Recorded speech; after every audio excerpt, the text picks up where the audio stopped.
গ্রামীণ ডাক সেবক জিটিএস অনলাইন এনগেজমেন্ট শিডিউল 1 জানুয়ারি 2026। যেসব পোস্টগুলি বেরিয়েছে সেগুলি হলো branch postmaster BPM, assistant branch postmaster ABPM, ডাক সেবক। অনলাইন ফর্ম ফিল আপ করা যাবে, রেজিস্ট্রেশন করা যাবে 31/1/2026 থেকে 14/2/2026। আর submission of online application and fees payment 2/2/2026 থেকে 16/2/2026। আর কারেকশন করা যাবে 18 ও 19 তারিখ। টোটাল ভ্যাকান্সি হলো 28,740টা।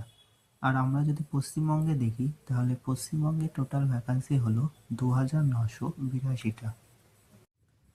ইন্ডিয়া পোস্টের অফিসিয়াল সাইট খুলে তোমরা এখান থেকে ফর্ম ফিল আপ করতে পারবে। ক্লিক হেয়ার, এখানে ক্লিক করে তোমরা রেজিস্ট্রেশন ও অ্যাপ্লাই করতে পারবে। সমস্ত ফর্ম ফিল আপ কমপ্লিট হয়ে গেলে ফার্স্ট শর্টলিস্ট করা হবে 28শে ফেব্রুয়ারিতে। আর তোমরা এখান থেকে কোন পোস্টের কত স্যালারি সেটাও দেখে নিতে পারবে।